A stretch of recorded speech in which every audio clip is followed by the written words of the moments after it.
Então, é isso, né? Então, Abraão, ele tomou, né, em sua consciência que existia um só Deus, né? E segundo o Midrash, isso chamou, claro, e isso aqui é extra-bíblico, tá?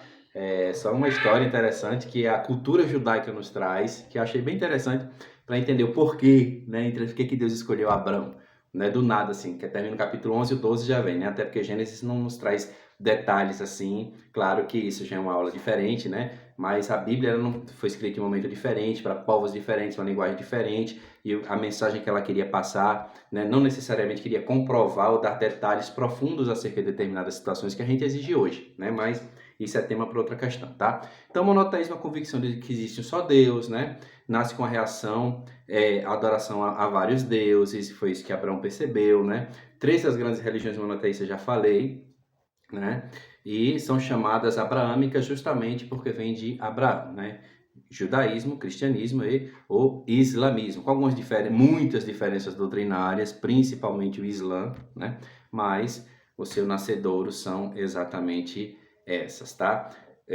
Eu coloquei aí, vocês vão perceber depois, aí vocês vão olhar no slide que vai estar disponibilizado, um vídeo muito interessante, um vídeo curto de 6 minutos acerca da formação do universo, né, de um pedacinho pequeno do universo, né, na verdade, onde nós vemos acerca da nossa galáxia, por exemplo, o tamanho da Terra comparado às outras coisas que existem nesse mundo cósmico, nesse universo gigantesco que Deus criou, né, e que você vê que realmente não tem possibilidade, né, não tem esse gritinho de Heitor que está aqui um pouco próximo, mas espero que não atrapalhe muito, né, que não tem possibilidade de ter vindo do nada, né, muito pelo contrário. Então, depois vocês vão ver isso daí de forma mais detalhada, tá? Bem interessante. Então, tem os métodos de classificação das religiões, né? São dois métodos, o método não científico e o método científico. O método não científico é aquele que é baseado em conceitos pessoais, né? Se ora, imagine se a religião é verdadeira ou falsa, baseada em quê? No nosso caso, a gente, por exemplo, a gente analisa através da Bíblia Sagrada, que é o que a gente tem como regra de fé e prática, por aí vai. Se elas são reveladas, ou se são naturais, se são aceitáveis ou não aceitáveis, dependendo do nosso ponto de vista, né? E o método científico, que é o que, por exemplo, a teologia aqui estamos fazendo, né? E se elas são existentes ou não existentes, né? A origem geográfica, a ordem cronológica, né? O número de aderentes, a tendência à universalidade, o conceito de divindade, a personalidade do fundador, o significado prático e por aí vai, tá bom? Então tem outros conceitos de religião, como Milton Winger, eu vou ler rapidinho aqui, mas vai estar disponível no slide, que ele diz, a religião pode ser pensada como um modo último de resposta e de adaptação. É uma tentativa de explicar aquilo que de outra maneira não seria explicável. Tá? É o transcendente, né? Aquilo que a gente falou, o metafísico, lembra lá da aula de sociologia da religião, né? De recuperar o vigor quando todas as outras forças terminam, de instaurar o equilíbrio e a serenidade diante do mal e do sofrimento que outros esforços não foram capazes de eliminar. Tá? Então, esse é o que a religião como um todo vem tentar fazer. Claro que a gente sabe que o cristianismo, né, é quem melhor vem trazer essa questão, né? Inclusive, acho interessante porque o cristianismo, aqui falando para nós, né, como cristãos denominacionais, eu vou usar um exemplo bem rápido aqui, né? Claro que essa aula, se fosse na sala de aula, a gente teria um tempão enorme para falar sobre muitas coisas, infelizmente precisou ser interrompida, mas, por exemplo, Jesus disse, um texto bem conhecido, né, João 14,6, muita gente utiliza até mesmo para anunciar velório, por exemplo, né, e não sabe a profundidade que tem esse texto, né, como diz, e disse Jesus dando uma resposta a Tomé ali naquele contexto do capítulo 14, versículo 6 do Evangelho de João, né, quando Jesus disse, né, eu sou o caminho, a verdade e a vida, e ninguém vem ao Pai senão por mim. Né? Quando ele fala isso, isso é muito profundo em várias áreas. Né? Textualmente, vamos lá, questão da hermenêutica, né? Vamos lá para o texto, para a exegese. Eu sou, ele usa ali 3 artigos definidos. O caminho, não um caminho.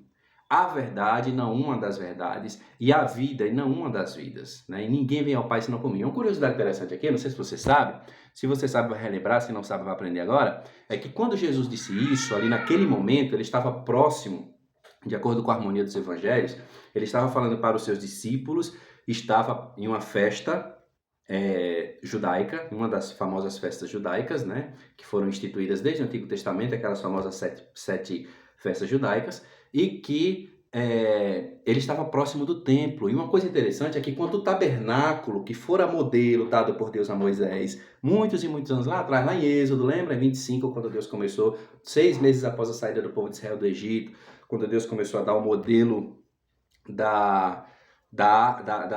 do tabernáculo, né? Que tudo aquilo apontava para Cristo, né? Inclusive, acho interessante que Hebreus 10 diz, ora, sendo a lei a sombra dos bens futuros e não a imagem exata das coisas, né? Era sombra, porque apontava para Jesus, né? E hoje nós vivemos na substância, né? No Novo Testamento, a partir do Novo Testamento, né? E é interessante que o templo, quando Jesus falou isso, né? E o significado do templo, claro, a essência, tem algumas mudanças que não convém falar aqui, mas a essência era a mesma do tabernáculo. E entre os judeus, tá? A primeira cortina, porta que dava entrada ao átrio, né, o altar de sacrifícios, era conhecido como caminho. A segunda cortina que dava entrada ao lugar santo, né, onde tinha a mesa dos pães da proposição, né, tinha ali o altar do incenso, tal, era conhecido entre os judeus como verdade. E a última cortina, que dava lugar ao Santo dos Santos, onde só o sumo sacerdote entrava, tinha acesso, né?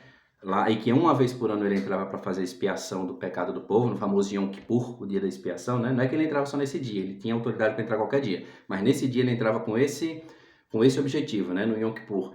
Então, a cortina que dava a entrada ao Santo dos Santos era conhecida entre os judeus como vida. Olha que interessante. Então, quando Jesus diz, eu sou o caminho, a verdade e a vida, né? E eles acreditavam, os judeus, que a presença de Deus, o Deus Yahvé, estava lá dentro, no Santo dos Santos, né? Então, Jesus estava dizendo o quê? Eu sou isso que vocês estão buscando aí, né? Tudo isso, essas fases para poder chegar até lá dentro, está em mim, né? Eu sou o caminho, a verdade e a vida, e ninguém vem ao Pai senão por mim. Né? Então, bem interessante aí essa questão, só para diferenciar um pouco aqui entre nós, né? Aqui entre nós cristãos, essa questão da religiosidade, né? De que nem todos os caminhos realmente levam a Deus, né? Mas sabemos que, inclusive, há um texto bem conhecido em uma das epístolas, né? 1 Timóteo, quando Paulo escreve, diz que só existe né?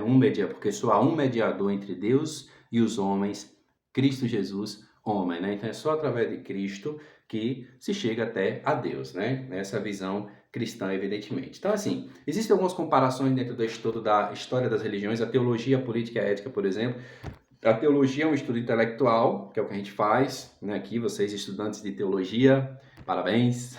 Sistemático e teórico, enquanto a religião se refere ao homem integral e sua prática de vida. A religião é a prática, enquanto a teologia é a teoria, certo? A gente estuda a teoria e na prática a gente exerce a nossa vida cristã, no caso da religião cristã, por exemplo. A política, como ciência humana, trata de assuntos deste mundo, enquanto a religião tem uma referência divina. Entretanto, o conceito político de uma pessoa religiosa naturalmente está formado por seus conceitos religiosos e sua escala religiosa de valores, tá? A ética trata de uma maneira de viver e de se relacionar com as pessoas. E pode ser totalmente não teísta. Lembra que eu falei para vocês, né? Lá, se não lembra, vai lá no primeiro vídeo para a gente ganhar tempo acerca de teísmo, deísmo, né? Doutrina que afirma a existência de Deus pessoal, né? Teísmo que age em nós e através de nós, tá? Que de forma bem sucinta. Existem as religiões orientais, né? Já houveram muitas tentativas de classificá-las entre orientais e ocidentais. Consideram hoje, né, ocidentais o judaísmo, o islamismo e o cristianismo, enquanto as principais religiões orientais são o hinduísmo, o budismo e o taoísmo, né? Eu não vou falar aqui para vocês, porque eu vou disponibilizar no slide alguns conceitos, né, da visão histórica, visão da história, conceito de Deus e a noção de humanidade, tanto das religiões ocidentais quanto orientais, tá bom? E também o que diz respeito à salvação, ética e culto, tá? Então, para gente curtar a história, tá bom? Agora aqui tem para poder finalizar, tem alguns dados estatísticos de leitura da Bíblia que eu acho bem interessante, isso aqui já lavando a roupa suja nossa, né, religião cristã, que eu acho interessante, tá? Essa é uma pesquisa, gente, feita nos Estados Unidos. A gente sabe que o Brasil é muito pobre ainda em relação a esse tipo de pesquisa, tá?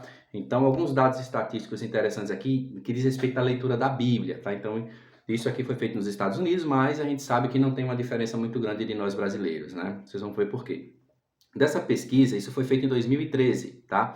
Mais de 90% dos lares tem pelo menos um exemplar da Bíblia. E por que os Estados Unidos, né? Porque hoje, há muito tempo, é considerada a nação com o maior número de evangélicos, né, de cristãos evangélicos. Isso é uma questão histórica, né? Eles foram colonizados principalmente pelos ingleses, e os ingleses foram muito influenciados pela Reforma Protestante do século XVI, né, a partir de Lutero, e depois pelos incentivos de Calvino. Foram os famosos irmãos de Plymouth, que primeiro chegaram às Américas para colonizar, eram cristãos protestantes, toda aquela história lá. Depois vocês busquem mais conhecimento acerca disso, tá? Inclusive nós brasileiros, né, somos os cristãos evangélicos brasileiros, somos em sua imensa maioria frutos do evangelismo desses norte-americanos que vieram até nós, tá? Desde o século XVIII, XIX, né? Até hoje.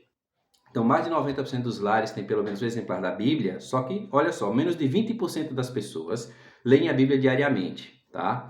Cerca de 37% leem a Bíblia uma só vez por semana. E cerca de 26% desse total, que tem a Bíblia em casa, quase todos, nunca leram a Bíblia, tá? E quando se fala desses que têm a Bíblia, né, pesquisa de cultura bíblica, 81% afirma conhecer a Bíblia, desses mais de 90% que têm a Bíblia em casa. Tá? Mas menos de 43% foram capazes de nomear os 5 primeiros livros. A Torá, coisa simples, né? Gênesis, Êxodo, Levítico, Números e Deuteronômio. Você tem ideia? 50%, ou seja, a metade, sabia que João Batista não era um dos 12 apóstolos. Tá? 69% criam em frases como Deus ajuda quem cedo madruga, é um texto bíblico. E cerca de 58% não souberam responder quem pregou o Sermão do Monte. Então você vê que é algo realmente triste em nosso meio, porque isso sem falar que hoje nós temos, né, hoje uma forma de dizer, né, foi uma luta imensa, gente, para poder nós termos hoje essa facilidade de ter o texto bíblico, tanto a Bíblia física, né, quanto hoje nos tablets, celulares, uma coisa tão, sabe, simples, questão de segundos, você baixa aquelas mais de 1114 capítulos, mais de 32 mil versículos. E só que nem sempre foi assim, foi uma luta muito grande.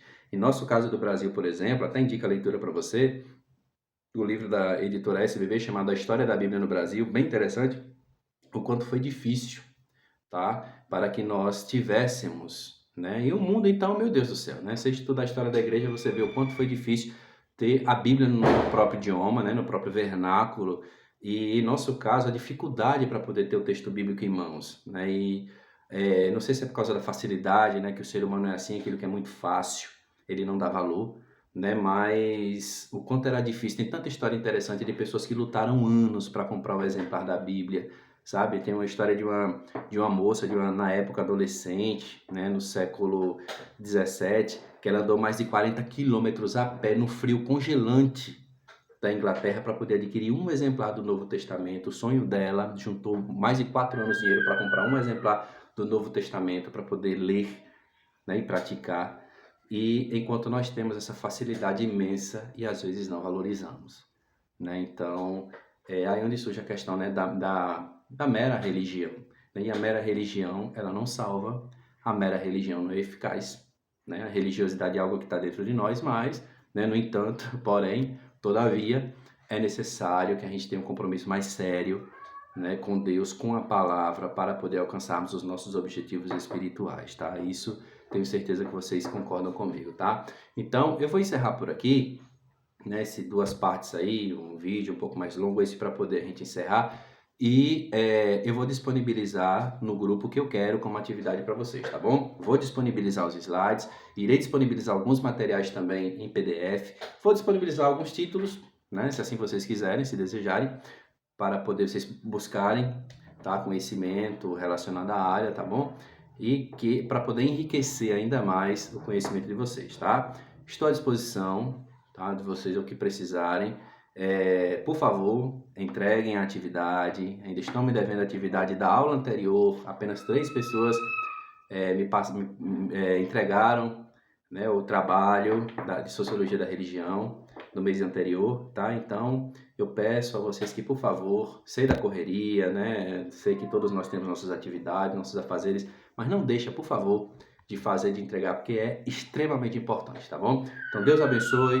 Qualquer necessidade, qualquer coisa que vocês precisem relacionada aos temas que estamos estudando, estou à inteira disposição de vocês, tá bom? Deus abençoe. Mais uma vez quero agradecer aqui a confiança, tanto do pastor José Lula, né, que é quem está mais próximo, quanto do pastor Robson, pastor da Primeira Igreja Batista, onde esse curso está sendo ministrado, e a todos os demais irmãos, tanto da Igreja Batista quanto das outras denominações que fazem parte, né, dessa classe de bacharel em teologia. Que Deus abençoe todos vocês, tá, irmãos? Estou à disposição para o que precisarem, tá bom? Forte abraço, graça e paz, tamo junto.